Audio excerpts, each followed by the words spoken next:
ҳамасола дар ҷаҳон санаи 18 апрел чун рӯзи байналмилалии ҳифзи ёдгориҳои таърихиву фарҳангӣ қайд мегардад ва дар ин ҷода саҳми ҷумҳурии Тоҷикистон бориз арзёбӣ мешавад. ҳукумату давлати Тоҷикистон аз нахустин рӯзҳои соҳиби истиқлолӣ ба масоили омӯзишу таҳқиқ ва ҳифзи ёдгориҳои таърихиву фарҳангӣ таваҷҷӯҳи хос дода, давоми чанд даҳсола барои анҷом додани корҳои бостоншиносӣ ва ҳарфиёт мавзеъҳои таърихии мамлакат тадбирҳои зарурӣ андешидааст. дар ин раванд олимону муҳаққиқони тоҷик дар ҳамкорӣ бо донишмандони хориҷи кишвар мавзеъҳои зиёди таърихиро омӯхтанд ва бо ибтикори пешвои миллат президенти ҷумҳурии Тоҷикистон муҳтарам Эмомалӣ Раҳмон шумораи муайяни ёдгориҳои бостонӣ ба феҳристи мероси моддию ғайримоддии ҷаҳон шомил гаштанд.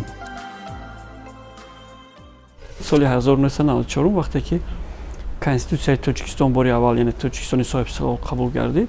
ҳатто дар моддаи 44 ҳамин санади олии ҳуқуқӣ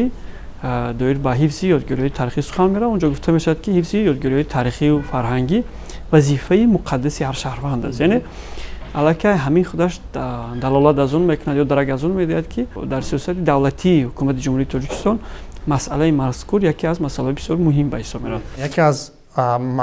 ҳадафҳои асосии сиёсати фарҳангпарваронаи роҳбарияти олии кишвар ин ҳифз ва ҳимояти арзишҳои миллӣ, ёдгориҳои таърихӣ ва дар як навбат муаррифии шоистаи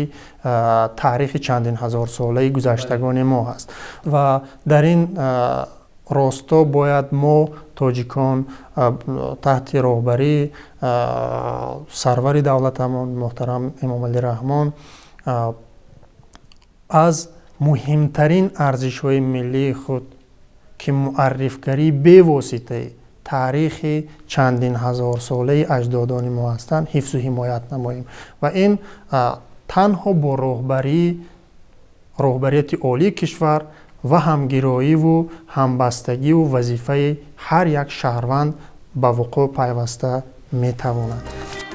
тоҷикон дар масири таърих аз худ мероси хеле арзишманди илмию адабӣ ва фарҳангӣ боқӣ гузоштанд ва бо гузашти қарнҳо ин мерос давлату миллати моро ҳамчун поягузорони фарҳангу тамаддуни ҷаҳонӣ муаррифӣ менамоянд. ба виҷа мавзеъҳои таърихии тоҷикон имрӯз дар миқёси байналмилалӣ ҳамчун ёдгориҳои беназири бостонӣ шинохта шудаанд.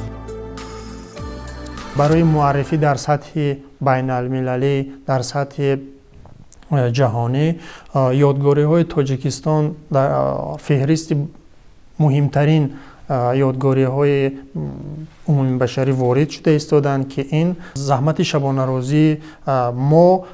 таҳти роҳбарии сарвари давлатамон аст ва ин масалан ворид намудани аввалин ёдгорие ки дар ворид гашт ба феҳристи умумии ҷаҳонӣ ин ёдгории Саразм буд ки бо ташаббус дастгирии бевоситаи роҳбарияти олии кишвар бахусус пешвои муаззами миллат ин ҳадаф амалӣ гашт ва соли 2010 ёдгории бостонии Саразм ба феҳристи умумибашарӣ ворид гашт ва ин як қадами нек буд барои муаррифии таърихи чандин ҳазорсолаи мо дар арсаи байналмилалӣ. мо ба воситаи ҳамин гуна ёдгориҳои таърихи мо масалан Саразм, қалаи Муғ, қалаи Хуҷанд, хуб шаҳраки Панҷакенди қадим, қалаи Санҷаршоҳ ва дигар ёдгориҳои таърихие ки масалан дар ҳамин водии Зарафшон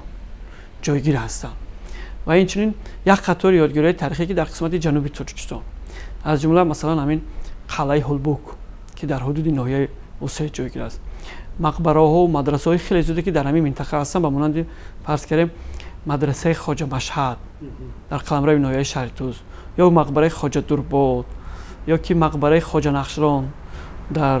наздикии шаҳри Турсунзода ё ки ман ҳамин шумо бинед мо соли 2023 буд 2500-солаги тахти сангинро таҷлил кардем. яке аз шаҳракҳои хеле қадимаи мо ки ба замони ҳахоманшиниҳо ва ба замони нонбохтариҳо дар қаламрави ноҳияи Қубодиён ҷойгир аст ва инчунин қалаи Мир инам дар ҳудуди ноҳияи Қубодиён ва дигар ёдгориҳои таърихии мо ҳар яке аз заминҳо тавре ки боло ишора кардем як санад ва як шоҳиди безабони марҳилаҳои муайяни таърихи мо ҳастанд. давоми солҳои соҳибистиқлолӣ барои пажӯҳишу омӯзиш ва таҳкими میراث ملی از جانب حکومت و دولت برنامه‌های ویژه و سندهای معیاری حقوقی به تصویب رسیدند و آنها امکان فراهم آوردند که آثار باستان در پایه علم معاصر خیلی دقیق و گسترده مورد تحقیق قرار بگیرد. باری اول سال 1997 قانون جمهوری تاجیکستان درباره حفظ یادگاری‌های تاریخی فرهنگی قبول گردید و در قانونی ذکر شده همون راه‌ها و اصول‌های حفظ یادگاری‌های تاریخی از جانب کدام اداره‌های دولتی و جمعیتی باید حفظ شوند، نگهداشت شوند. اینها به طور مشخص مثلا اونجا از لحاظ حقوقی نشان داده شده است و حتی اونجا هم ذکر می شود مثلا در باب دومش که اونهایی که مثلا نسبتی یادگاری‌های تاریخی به اعتنایی ظاهر میکنن از جمله شهروندان دیگر سوبیکت‌های حقوقی نسبتشون کدام نوعی جزاهای مأموری جنایی مقرر شده است نشان داده شده است. به همین طرز طوری که شما اشاره کرده یک قطار سندها و برنامه‌های حکومت جمهوری تاجیکستان قبول گردیده است. برنامه‌های حفظ و حمایت برقرارسازی یادگاری‌های تاریخی فرهنگی که از طرف حکومت جمهوری تاجیکستان تصدیق و عملی می‌شوند، اینها نیز باز یک قدم بزرگ دیگری حکومت مملکت که برای حفظ و پاس داشتن یادگاری‌های تاریخی و فرهنگی در سراسر کشور پیوسته کوشش میکنند و باید ابراز داشت که مثلا هر یک شهروند باید همین گفته‌های بالا رو به نوبت گیرد و سهم خود را در حفظ و معرفی میراث اجدادی خود از محل تا کشور سهم خود را گذارد، زیرا جهان معاصر همین را تقاضا میکند که ما برای حل یک مشکلات باید با هم بیاییم، باید از یک گریبان سر براریم و در اطراف سیاست پیش گرفته رهبریت عالی کشور جمع آییم و آن ارزش هایی که حقیقتاً به گذشتگان ما ربط دارد در عرصه بین المللی حفظ و حمایت نماییم. تأسیس آثارخانه‌های باستانی، ملی و دیگر نهادهای صاحبی در زمان صاحب استقلالی راه و وسیله‌های تحقیق و آموزش موضوعات تاریخی و معرفی آنها را به جهانیان باز نمود و حفظ یادگاری‌های باستانی را در پایه منطقه‌های دولتی و ملی استوار ساخت. آثارخانه ملی باستانی تاجیکستان 4 اپریل سال 1996 تحت رقم 135 که با امضای پیشوای معظم ملت تصدیق شده است تأسیس داده شده است. این آثارخانه یعنی سال 1996 این زمان نو مثلا ما به یک مثلا در سطح بین المللی وارد مثلا حفظ و حمایت ارزش‌های خودمون شده ایستاده بودیم و بنیاد یک آثارخانه در همان زمان خیلی دشوار بود. به همین نظر نکرده حکومت مملکت مبلغ گذاری نمودند که این آثارخانه رسما سال 2001 درهای خودش رو برای مهمانان وطنی و خارجی باز نماید و این یک قدم بی‌نهایت استوار بود که اون وقت مثلا مشکلات های اقتصادی بی‌نهایت زیاد بودن در، لیکن حکومت مملکت روی آوردن به فرهنگ، به حفظ ارزش های ملی تا اینکه ما از گذشته برخوردار باشیم و آینده را با یک کمر همت بنیاد سازیم. وقتی که سخن درباره یادگاری‌های تاریخی وادی وحش از جمله دیمنه اجنتپا یا که من همین تخت سنگین، قلعه میر یا خزینه امودریا می رود، این بسیار معماهای تاریخی ما را افشا میکند. هنوز سال 1870 وقتی که عصر 19 وقتی که همین خزینه امودریا بازیافت شد، این توجه آلمان انگلیس، توجه آلمان فرانسه، توجه آلمان روسیه پادشاهی آن زمان، روسیه پادشاهی آلمان ایران را به خود جواب کرد به این خاطر که در اینجا یک قطار یعنی یک مجموعه نگاره‌های تاریخی پیدا شدند که واقعا در اون زمان برای مورخان، برای باستانشناسان یک حادثه غیر مقرری بود. اکنون همه این درک از چی می‌آید؟ از اون می‌آید که یعنی حالا ببینید ضمن آموزش آلمان معین گردید که این نگاره‌ها با زمان هخامنشی‌ها ارتباط دارد، با زمان یونان باختری‌ها ارتباط دارد. یعنی این درک از اون می‌آید که мардуми мо, ҷадди мо ҳанӯз дар замони ҳахоманишиниҳо тасаввур кунед 2500 сол пеш аз ин дорои баланди санъати зебои офарин, санъати тасвирӣ, санъати меъморӣ, санъати заргарӣ, санъати кандакорӣ ва амсоли ин гуна ҳунарҳои зебо буданд. ташаббусу иқдомҳое ки пешвои миллат президенти ҷумҳурии Тоҷикистон муҳтарам Эмомалӣ Раҳмон дар самти гиромидошти таъриху тамаддуни миллат анҷом доданд воқеан бесобиқа арзёбӣ мешаванд. ҷашнҳои тарихӣ, солгарди шаҳрҳои бостонӣ, баргузории симпозиуму нишастҳои илмии сатҳи байналмилалӣ оид ба пажӯҳиши мавзеъҳои тарихӣ барои шинохти бештари арзишҳои миллии тоҷикон заминаҳои воқеъро фароҳам оварданд. воқеан дар шароити ки Тоҷикистон як давлати мустақил аст ва бубинед мо як давлатдории миллиро дар фазои истиқлолият ба вуҷуд овардем. албатта ба хотири шинохти давлат, ба хотири таҳкими давлатдории миллӣ бояд ки шинохти бештар нисбати таърих, фарҳанг, адабиёт ва дигар арзишҳои миллию фарҳангӣ аз ҷониби шаҳрвандон ба назар расад ва ба хотири такмил додани эҳсоси худшиносии миллии ҷомеа ва ба хотири баланд бардоштани ҳисси ватандӯстии ҷомеа шумо бинед ки дар давоми солҳои соҳиби истиқлолӣ як қатор ибтикорот ё як қатор иқдомҳои фарҳангӣ тарихӣ аз ҷониби ҳукумати ҷумҳурии Тоҷикистон пиёда гардид. ин ҳам намун таҷлили як қатор ҷашнҳо ва дар миёни ҳамин ҷашнҳо агар таваҷҷӯҳ кунед бубинед унҷо ҷашнҳое ҳастанд вобаста ба солгарди шаҳрҳои қадимаи мо, ёдгориҳои тарихиву фарҳангии мо. мо дар ин қатор метавонем зикр кунем яке аз ёдгориҳои маънавии мо масалан авасто ки мо 2700 солагии онро ҷашн гирифтем. хуб ҳамаи ин дастовардҳо, ҳамаи ин гуфтаҳо, ҳамаи ин ёдгориҳое ки дар саросари кишвари азизи мо воқеъ гардиданд бозгӯ на танҳо аз худшиносии миллӣ ҳастанд, на танҳо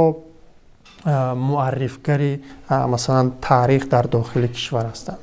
инчунин на танҳо манбаи дониш ҳастанд, инчунин муаррифгари Тоҷикистони азизи мо дар сатҳи байналмилалӣ ҳастанд ва вазифаи асосии ҳар як шаҳрванд ин аст ки арзишҳои фарҳангиро дар сатҳи зарурӣ бояд ҳифзу ҳимоят намояд ва ҳамкорӣ бо мақомотҳои дахлдоре ки маҳз ба ҳифзу ҳимояти арзишҳои фарҳангӣ ҳастанд бояд дар маҷмӯъ ҳамаи арзишҳои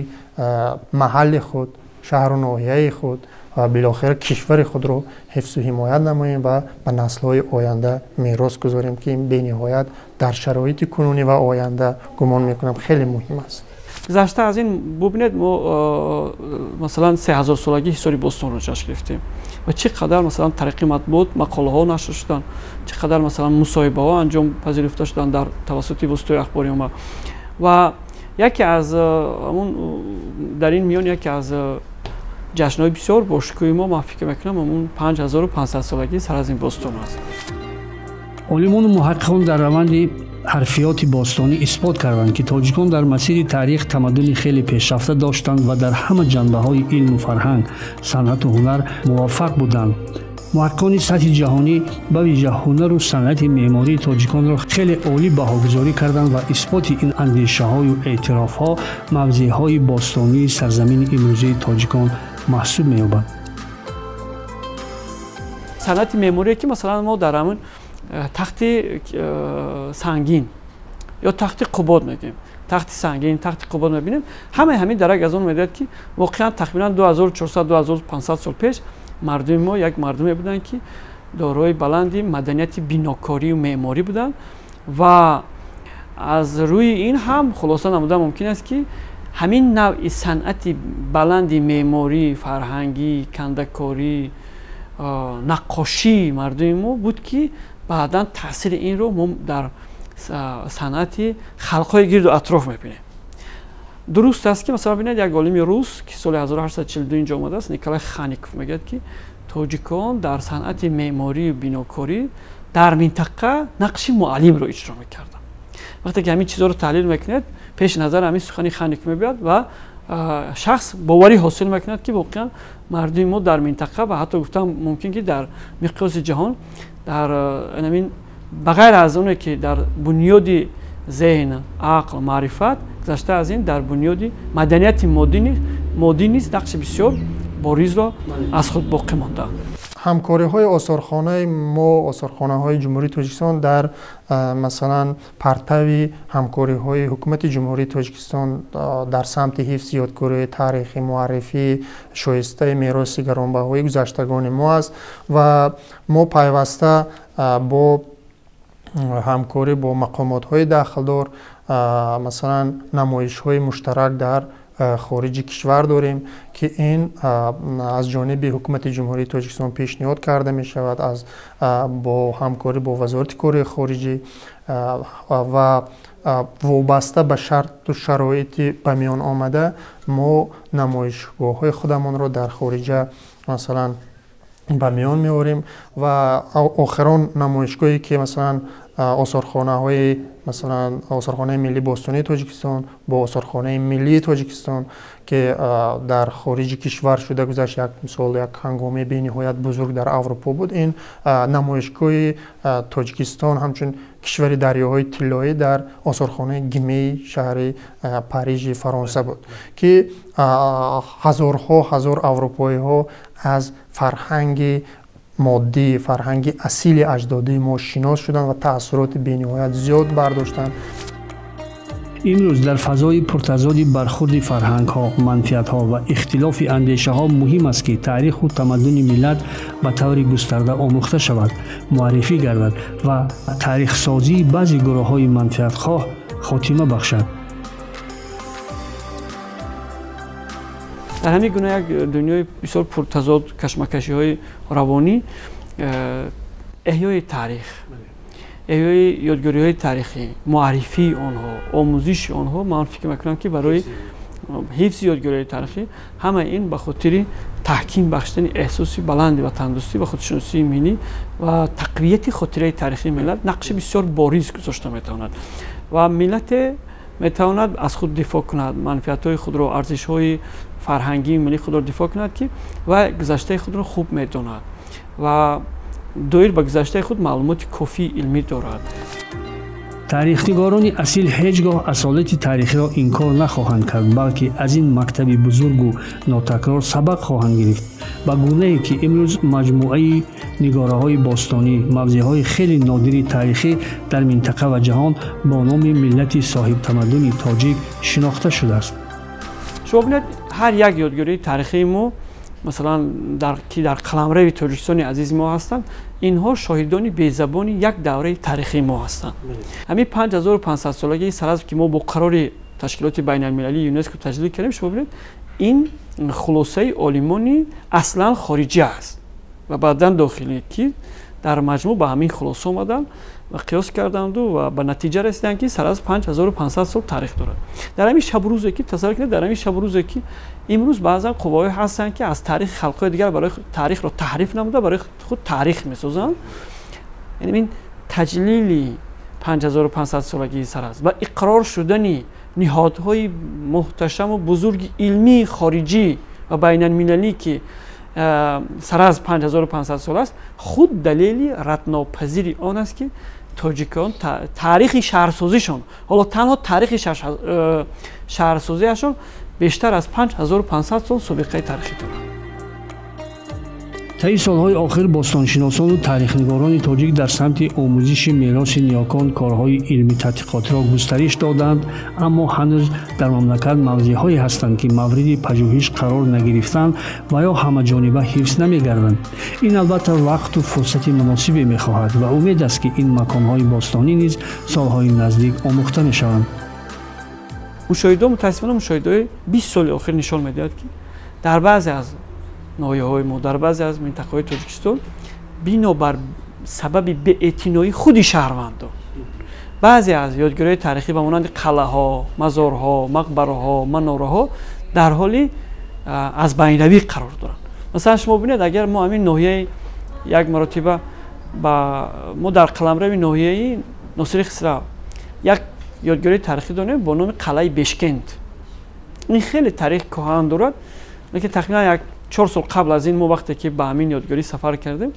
ба ҳамин ноҳия сафар кардем, ҳамин ёдгорӣ дар ҳолати харобшавӣ қарор дорад. ман фикр мекунам ки масъулини бахши фарҳанг дар ноҳияҳо ки вазифадор шаванд ба хотири ҳифзи ҳамин ёдгориҳои таърихӣ عامل دیگری که امروز میتواند در تشکل و حفظ یادگاری‌های تاریخی زمینه گذارد این رشد سیاحی تاریخی و فرهنگی است. در این جهت نیز جمهوری تاجیکستان قدم‌های استوار می‌گذارد و سال از سال توجه سیاحان داخلی و خارجی مملکت به تماشای موضع‌های تاریخی ما بیشتر می‌شوند. تنها مهم است که در این سمت انفراساختار ضروری زینه به زینه، دوره به دوره بنیاد گردد. در یکی از صحبت‌های چند سال مقدم خود روبروی دولت هم به همین موضوع اشاره کرده، گفتند که امروز ما باید در برابر توریسم طبیعی همزمان توریسم فرهنگی و تاریخی را رشد ببخشیم. زیرا که در قلمرو تاجیکستان شما ببینید، من گمان می‌کنم که بیشتر از 3000 یادگاری تاریخی و فرهنگی امروز حفاری شدن، حفره شدند و مثلا در قید وزارت فرهنگ جمهوری تاجیکستان هستند. باز بغیر از این خیلی زیاد یادگاری دیگری هستند که میتوانند که بعدی مثلا آشکار شدن و معرفی شدنشون توجه خیلی زیاد سیاحان و اخلاصمندان رو جلب کنند. و اینقدر یادگاری تاریخی که امروز هستند و در حفظ دولت قرار دارند، امروز این یادگاری تاریخی اکثر همین یادگاری تاریخی به منبع تماشای سیاحان داخلی و خارجی تبدیل شده است. اینها همه یک گوییم وسیله جلب مهمانان خارجی هستند که باید تاجیکستان به طور باید و شاید معرفی گردد تا اینکه جهانیان از اصلیت گذشته ما آگاه شوند و